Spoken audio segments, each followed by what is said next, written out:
Passwords have to go. There will always be a password somewhere. Your network router is going to have a password, but passwords are bad. Like, they are not a good measure anymore. They are crackable. Hardware auth or FIDO in general provides you an opportunity to be ahead of the curve, because AITM is, the last digital defense report I saw, was like 2.5% of attacks.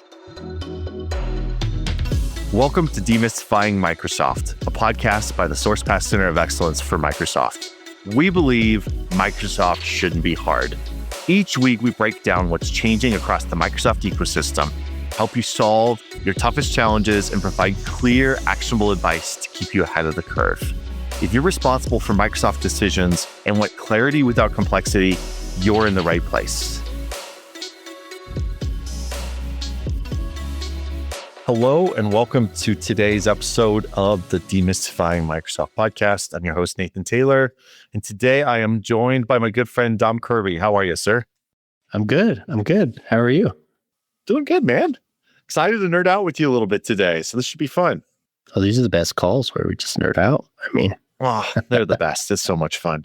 People can choose whether they want to watch or not. We're going to have our fun and nerd out about stuff regardless. So today we're going to jump into an interesting topic, a very prescient topic, which is FIDO2 and identity security. So let's jump in. Obviously, hopefully everybody knows that MFA is like the most important thing we can be doing to secure identity. I think MFA is more important than like antivirus used to be back when antivirus was the thing, or firewalls. It's ground zero for the battle to secure tenants, Microsoft 365 tenants, and identity and security. So hopefully we've gotten to the point where people aren't convinced that they need MFA, although I find a lot of tenants while doing assessments that still don't have MFA consistently deployed. But that's a topic for another discussion. I almost pulled my string on that one. Yeah, no, I don't need to get you going there. But what I want to talk about today is just that not all MFA methods are created equal. And I think this was a theoretical conversation 2 or 3 years ago where we're like, well, you probably shouldn't use that. I think it's a very different conversation today. So Dom, tell us why not every MFA method you can enable in Microsoft 365 is equal. Well, like anything else in technology, threats evolve. So passwords were great security at a point in history. It was a simple thought. The user knows the secret. Nobody else knows the secret. We dealt with, wait a minute, the admin knows the secret. So we introduced password hashing, and that sort of has grown. And then MFA came on the scene. And MFA came on the scene very quietly. Enterprises had their RSA tokens that were multi-million-dollar implementations. And then as time went on, phishing started to become a thing, and was like, wait a minute, passwords aren't enough. And everyone's password is their dog's name or their kid's birthday or the season or whatever it is. So MFA got introduced. One of the earlier, I'll call them consumer forms of MFA, was a text message or SMS. Well, lo and behold, the entire network is compromised, and it has been for years, and it still is, because we don't know how to evict threat actors. And that's that whole, you can research Salt Typhoon and really understand that SMS is not a secure medium. However, it is better than nothing. If your choice is password only or password in a text message, do the password in the text message. And then, TOTP came out, which was the idea of that 6-digit number on your phone changes every 30 seconds. That's great. It's hard to keep up with, relies on one-way math. And all of that is great. But threats have continued to evolve and push this. And now what we see is modern adversary-in-the-middle, or AITM attacks. And these AITM attacks work by stealing what your browser needs after you do all the login dancing. So that could be your username, password, SMS, TOTP, whatever you're using. I don't care, because I'm stealing your cookies or your token that the service gives to you after you log in, and that's now what I'm stealing. So hardware authentication, and FIDO2 in particular, was built to battle that, but also to battle the bad password problem in general. Yeah, it's a good call out. Today we're talking about kind of 2 or 3 separate attack vectors, right? So there's the fact that SMS and email as an MFA method are just not secure. Like you said, the SMS system's been compromised. The T-Mobile gets hacked about once a month. So the ability to go walk into the T-Mobile store and SIM jack somebody is not some theoretical hard to do thing. It's pretty straightforward. So I can steal your SMS. A lot of email MFA relies on people's personal email. So one of your employees' personal email gets hacked and they reset their work account. Now they've got the MFA. I mean, it's not a secure thing. We've seen a lot of the MFA fatigue and bombing over the years, where Like we had a customer where the executive got attacked and they just prompted that executive until they were willing to click yes. So that's kind of the old school stuff. Or your social engineering attacks where I steal the 6-digit code. I can convince you to give it to me over the phone or in some text message thing. I social engineer you into that. So I think those traditional boots on the ground kind of attacks are still a thing. And moving to like the Microsoft Authenticator app for your number matching, it actually solves a bunch of those. So if you're looking at a bad, good, and best scenario, the bad is SMS and email MFA, right?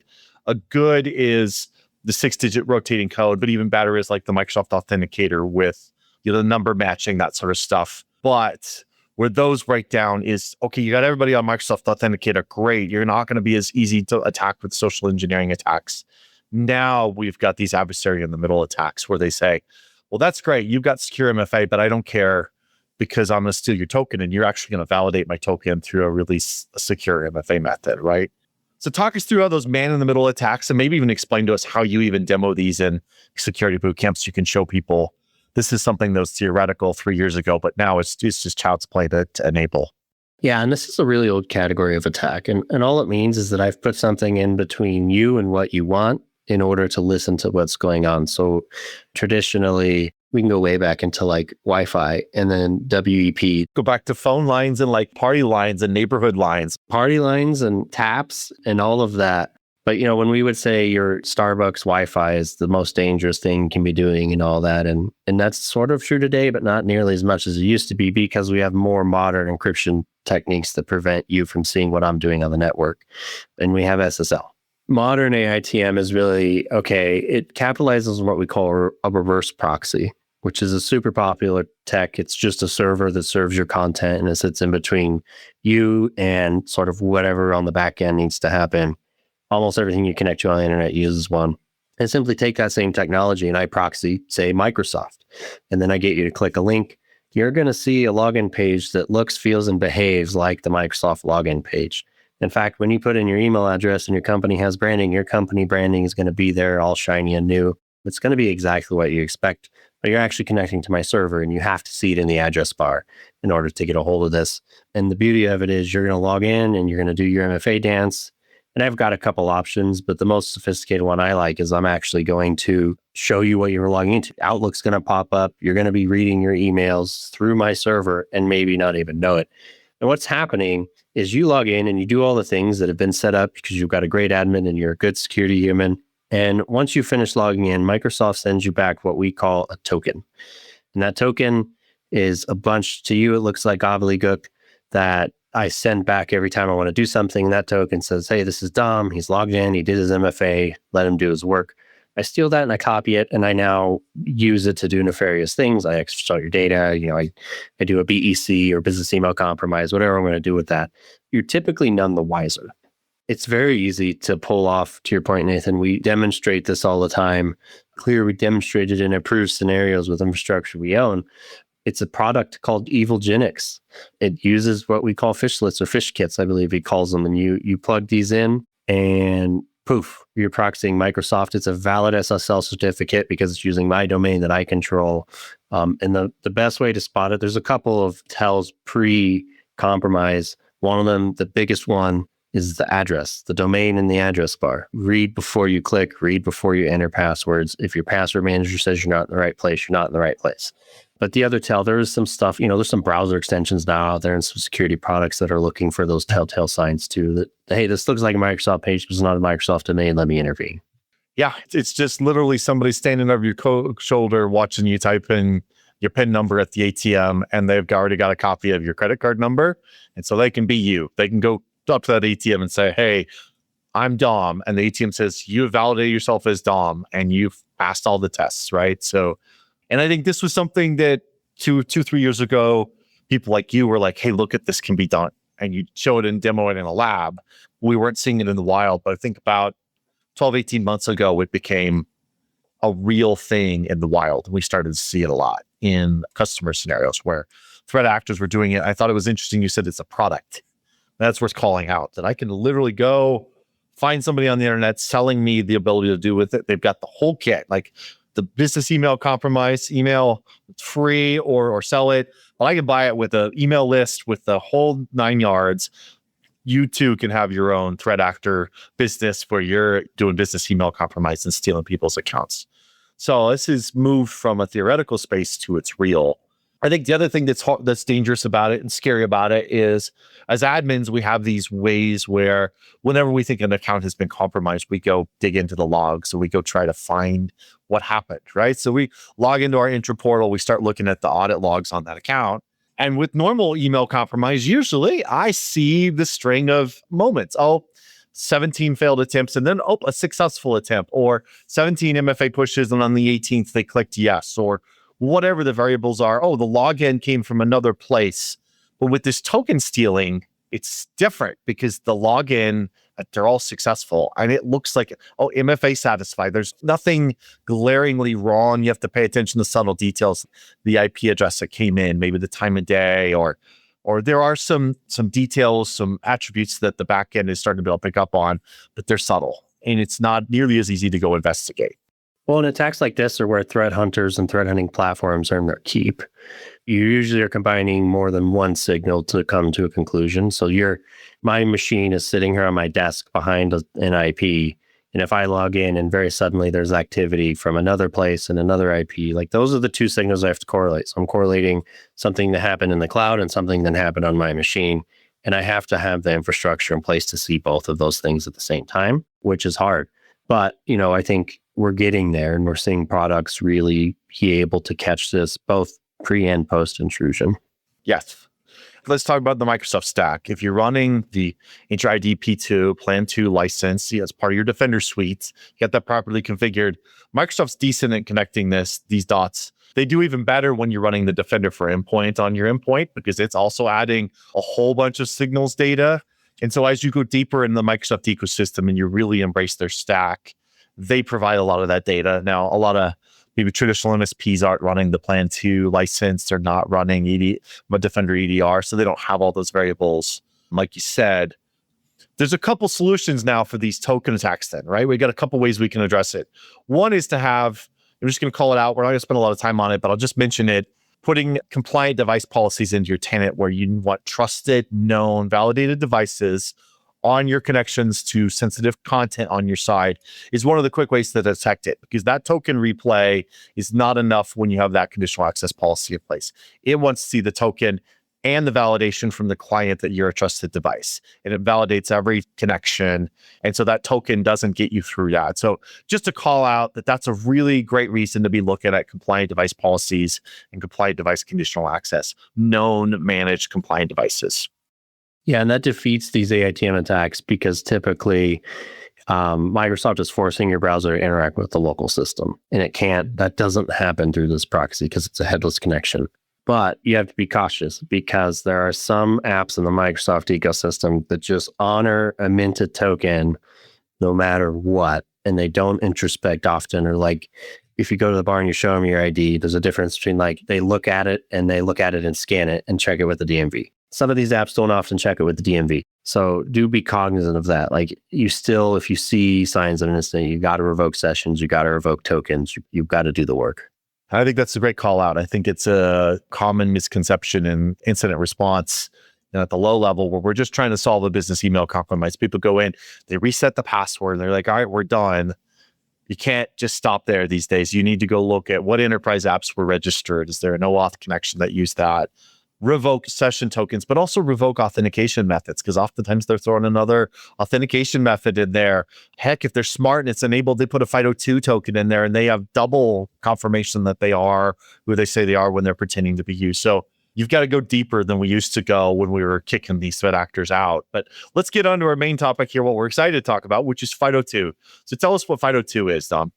Yeah, I had to Google it for the show because it's been a while. But in 2013, there's an organization called the FIDO Alliance that was created. And this is an open standards group, which is super common in a tech space, right? W3C is another one of them. And they're basically trying to look at the world of authentication and say, how do we do this better? We know that passwords universally suck. They eventually get compromised, or users are really bad at picking good passwords because they can't remember them. And password managers help, but not everyone uses one.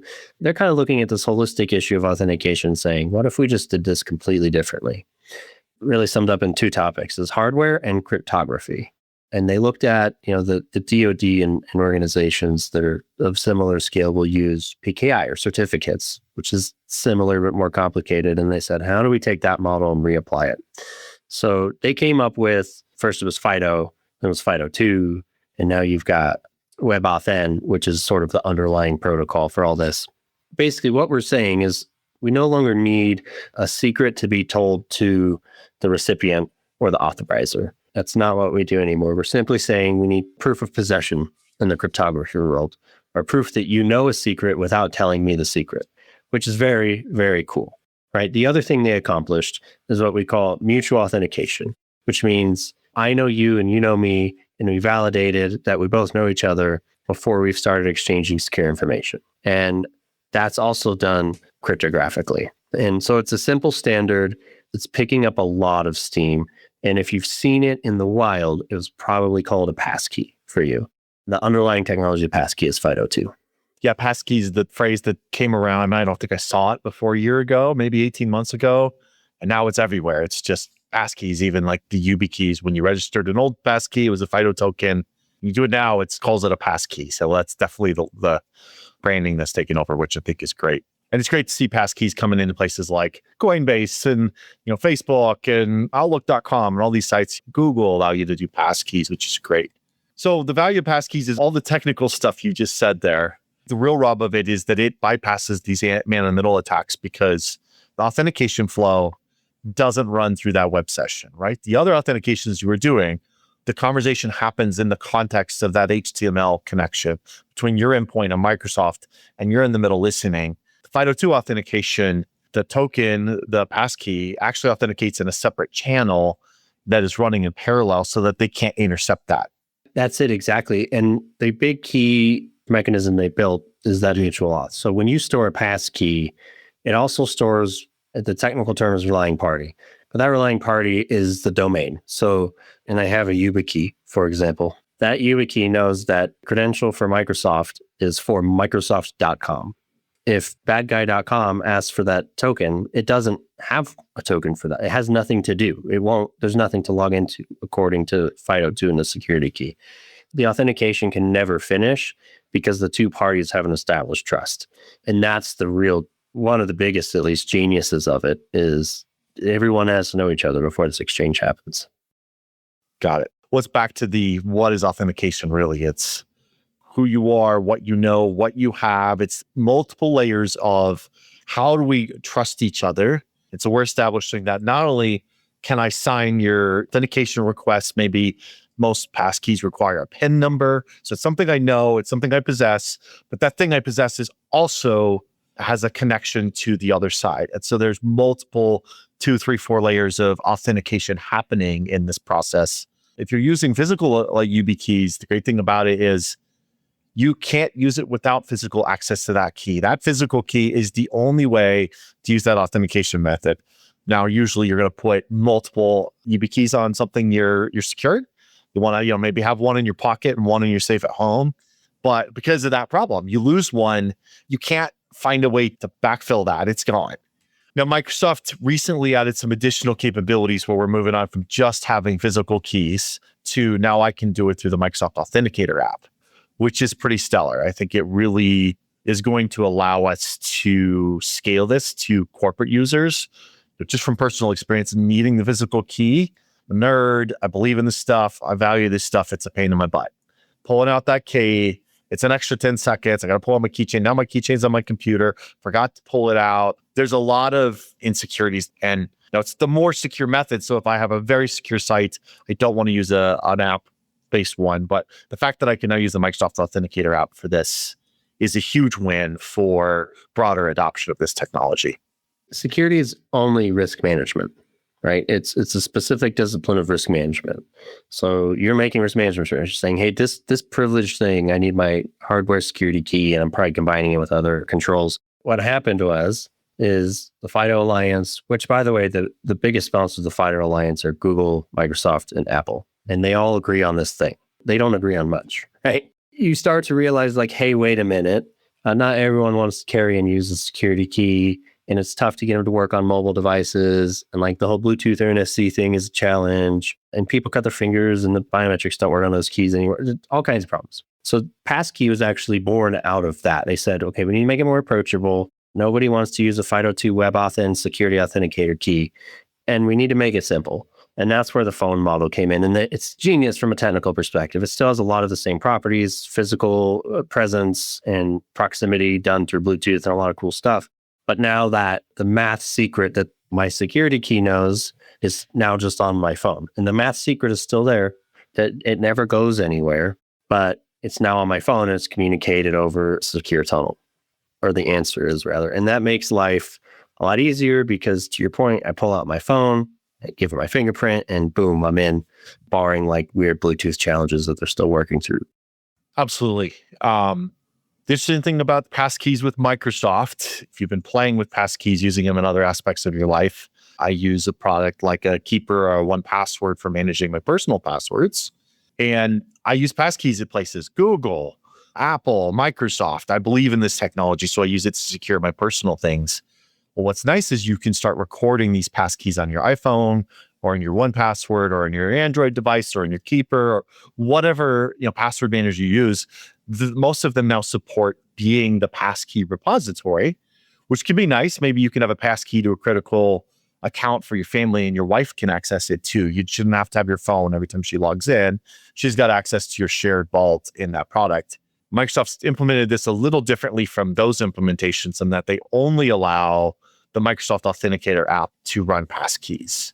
They're validating that app, validating how it's configured, and you can't easily share it between multiple devices or have it move across devices. It's very much device bound, which I think is a better security choice from a Microsoft perspective, but is important to keep in mind if you're playing with passkeys. That's a little different in the Microsoft ecosystem. Well, now they're changing it because Microsoft. I think it's still in preview, but you do have the option to allow syncable passkeys should you choose. And again, it's a risk management decision. Like I use some syncable passkeys for some of my personal accounts, and it's convenient, and I have faith in the encryption and my master password and the underlying authentication of my password manager, right? So that's a risk management decision if you want synced passkeys, which is what we call it when you put in 1Password or whatever. The cool thing about that is, we were just talking about how you need a spare YubiKey. I have the fancy YubiKey. It's got a bunch of functions. I think the FIDO key is $25. If you double that and you were going to issue these to all your employees, you'd be at $50 a person, depending on your volume and all that. And that's expensive. They need spares because people lose them and you got to ship them to people. And you got the administrative overhead of like, I can't find my key. Can you get me in? Like there's some challenges. Everyone always has their phone though. Nobody forgets their cell phone. You don't even go to the bathroom without it, right? I don't think we know how to poop if we don't have our phone, right? Right. That's the value of that modality. But I personally like device bound, to your point, for corporate identity. Well, that's good to know. I learned something new then today. I didn't realize they were putting that in preview. And it does make sense. There's some scenarios where it can be useful to have a syncable passkey. You said, I think there's some administrative controls you may want. I think that's interesting to talk about. So let's talk about a couple other aspects of this. We've actually had FIDO 2.0 authentication in the Windows world for a long time, like 8-9 years with Windows Hello for Business. So talk me through Windows Hello for Business. That's a fun product because there's multiple lenses to it, right? And to get maybe too nerdy for a second, this is all based on cryptography. It's big math. There's more potential numbers in this system than way more than there are stars in the known universe. Like you can't guess it. But traditionally, like that came with like certificates. So the thing that gives you the padlock of the website. And if you go all the way back to Windows 8 or 8.1, they introduced virtual smart cards, which is literally what we're talking about today. Is the first sort of infancy of that, and it's evolved since then. Windows Hello for Business has two models. In the cloud model, it's the FIDO key, and they're using the TPM on your computer. And you can do it without, and it's one of the first Intune settings I tell people to get rid of, is you have to have a TPM. It is not safe if you do not have a TPM. But it turns the entire laptop or device into a security key. So when I turn on my laptop in the morning, I put in my PIN number, looks at my face, or however I get in, that is multi-factor authentication. In fact, I wrote a whole article about this, arguing, pulling up the NIST standards, that it is two-factor authentication because I have physical possession of the device And I can unlock it with my face or my pen or whatever I use. Your pen. And your pen is not your password. So it's not something that is synced to the cloud. It only works locally. It's something you have to know. Right. Windows Hello for Business is one of those no-brainers if you're moving to, hopefully people are largely moving to Entra ID Join. If you're building out Entra ID Join and you're doing Intune, Windows Hello for Business is a no-brainer. And I think it's enabled by default in most tenants these days. Yeah, I think you have to go turn it off if you want it. I think you might be right. It used to be you had to go be on purpose to turn it on, but I think these days I very rarely find it not enabled. It adds a lot of that security to authentication that needs it. Now, if you're going to do this right, not a lot of users using Edge. Edge does all these things natively. So like Chrome user, there's a plugin that makes this much cleaner and smoother. It passes the compliant device and the FIDO2 data better, but it still is a big win to get Windows Hello for Business deployed. Well, let's talk about like deploying it. What's it look like to get this rolling for a customer in the real world of, hey, I want to lock down my tenant. What are your recommendations on that front, Tom? This is not a peel the Band-Aid moment. Like this is definitely something you stage and you figure out. The first thing is to make those risk management decisions. So my sort of go-to default, particularly in sort of an enterprise single tenant scenario, is privileged accounts have physical security keys. I spend the $50 and I have physical security keys.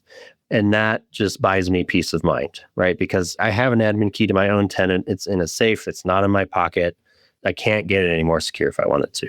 That's the first thing. Make a plan, right? Figure out what tranches of users need physical keys. What tranches of users are you okay with device-bound mobile keys? What tranches of users are okay with single passkeys? Maybe that's the thing for your environment. And make that plan and then start to communicate. And I like to roll these things out in sort of waves, right? Who are my white gloves that I really need to make sure are succeeding at this before I move on from them? And then who can I work with through like communications and good training at scale? And you kind of keep going through this process. The other challenge, the minutia of making it mandatory, is just a conditional access policy, right? Like this is not hard. However, there are quite a few scenarios that just don't support FIDO2 authentication yet, for whatever reason. It tends to be older mobile apps. It's definitely legacy desktop apps, but hopefully you have legacy auth off already. You've already dealt with that, where they don't, there's specific browser components that need to exist for this to work. And the weird embedded mobile browser doesn't have it. So you end up falling back to push. So you've got to count for and catch those edge cases. And that's eventually a screen test. Whoever opens the ticket, you found that app and you can make a plan. But yeah, stage it, figure it out, make sure you have test users, make sure your white glove users are taken care of. Nobody wants that angry call from the CEO on his way to the board meeting, right? I think you'll be fine. This is not a massive transition. And at this point, there's a very good chance your employees have stumbled on a passkey on their Google account or at the bank, or Robinhood this morning prompted me to set up passkeys, right? So there's all kinds of ways that users are interacting with this as it is. It's native to your iPhone. So your iPhone's like, hey, I can help you with that. Like, I'm happy to do this for you, right? So yeah, it's becoming very common. I liked your tranches idea. I'm with you. Admin accounts should require it. Physical keys are even better. Privileged accounts. We have a number of customers where like they've kind of have tiers, they're frontline workers. They're sticking with the Microsoft Authenticator app, or even they have other layers. I have another customer where they're not enforcing super strong MFA, but those users can only log in from the office IP because they're frontline workers. And if they're not behind that IP, they don't get in. We can do layers of controls. And if one of those accounts gets compromised, they get access to some meaningless email. There's tiers of users. Maybe you have some information workers that just don't do anything interesting or sensitive. Maybe you're comfortable with the Authenticator app while you're rolling this out. You're like, yeah, we're not going to force them into passkeys yet, but my accounting people, my executive team, my legal team, people with access to sensitive data, definitely my administrators, we're going to do tiers of passkey requirement, of FIDO2 requirement, just because they have so much more value to secure that. And people miss public personas. So if you've got an influencer, or your CEO is a no-brainer, but you have some leader that's always on stage. We do this at PAX 8, like people that go out and they talk and we hear from them, and there's more training and there's more minutia around keeping the company secure. So when you think about those personas too, if you have anyone in your space that has authority in the space, that's who I want to impersonate to convince other people to do stuff. And that's a powerful vector. Do you think there's some challenges with the FIDO keys, especially for service providers like MSPs? I think there's a couple things to be aware of. We talked about it earlier. This is something a lot of us service providers are wrestling with.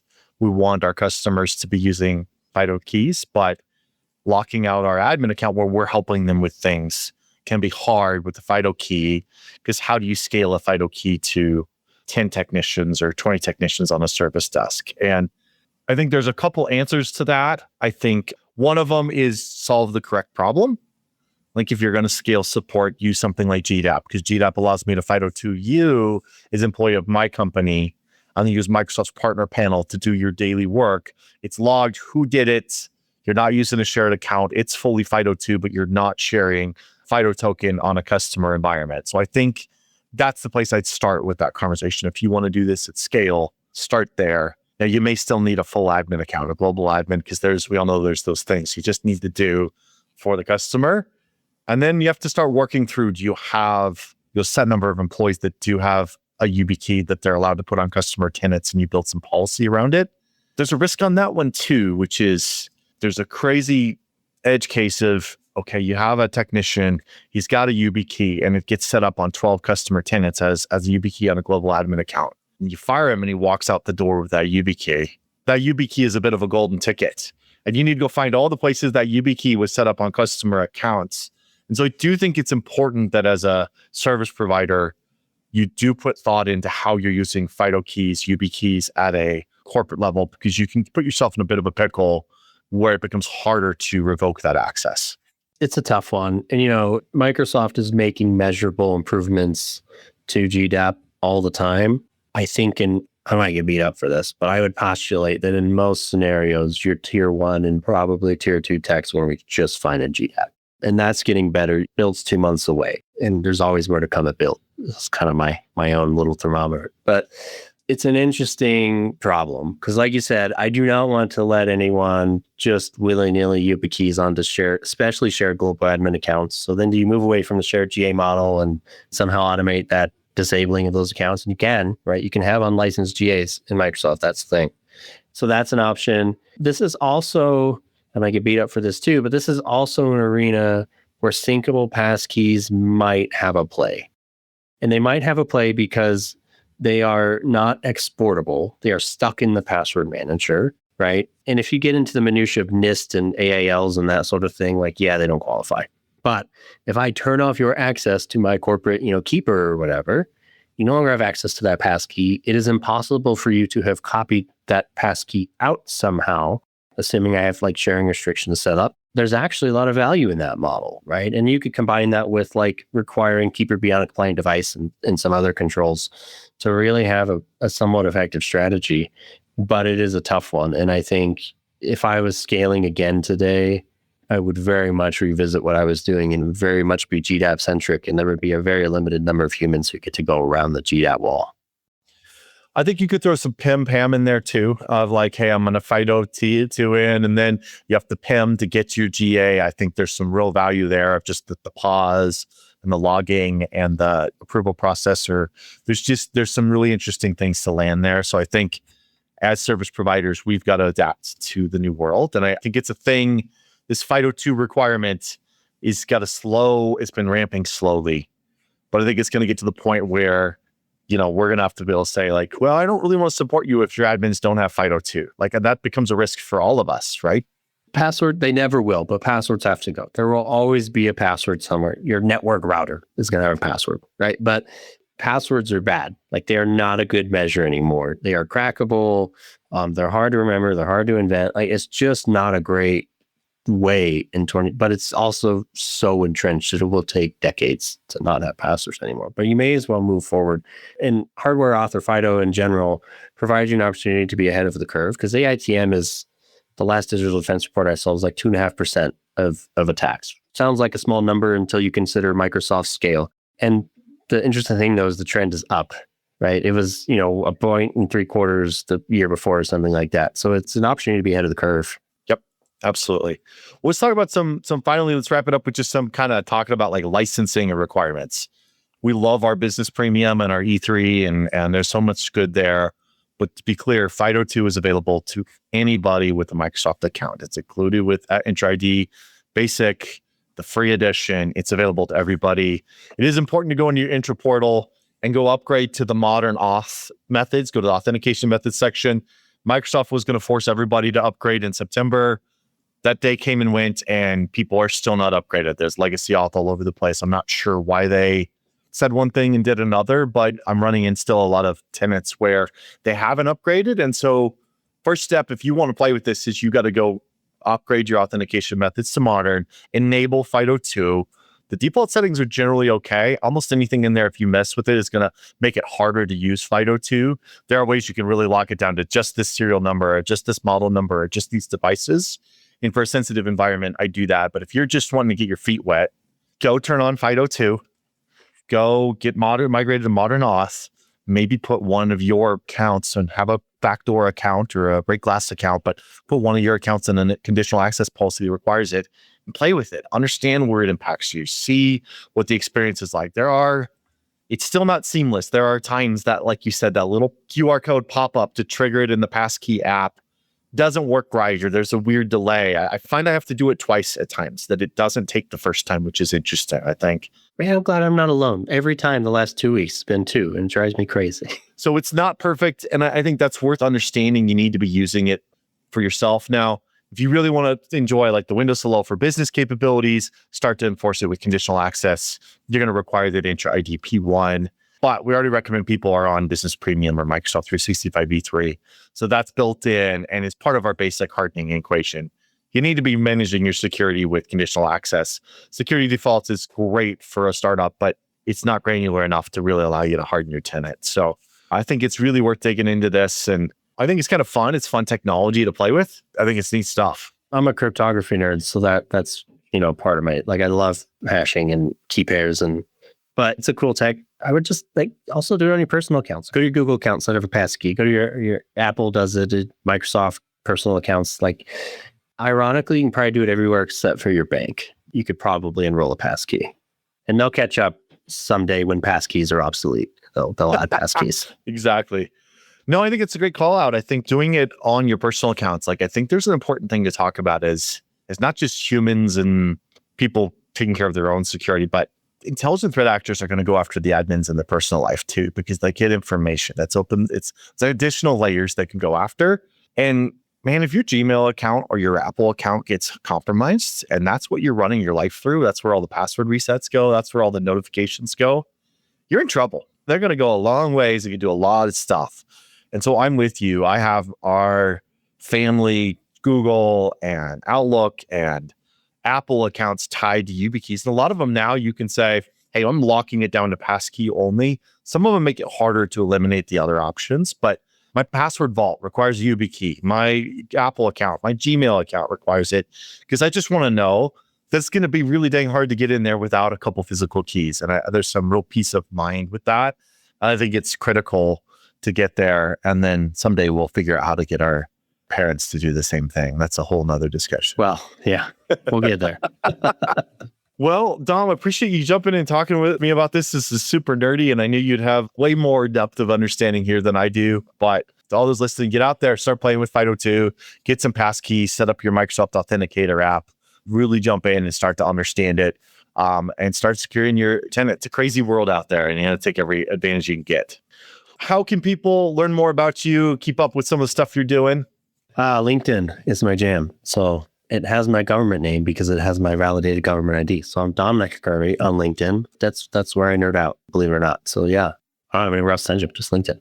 Well, on LinkedIn, you'll find all the different things he participates in. He's being very humble, but he produces some awesome videos through different channels and has great blog posts on his blog. And Dom, you're always giving back to the community. So thank you for all you do. And thank you. Go check out Dom's stuff. We appreciate you jumping on the show today. And we thank everybody who listened to us today. Thanks for joining us on the Demystifying Microsoft podcast.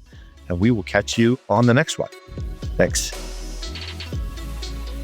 Thank you for joining us on Demystifying Microsoft, brought to you by the Sourcepass Center of Excellence for Microsoft. If you enjoyed this episode, please like and subscribe on Apple Podcasts, Spotify, YouTube, or wherever you listen so you don't miss an episode.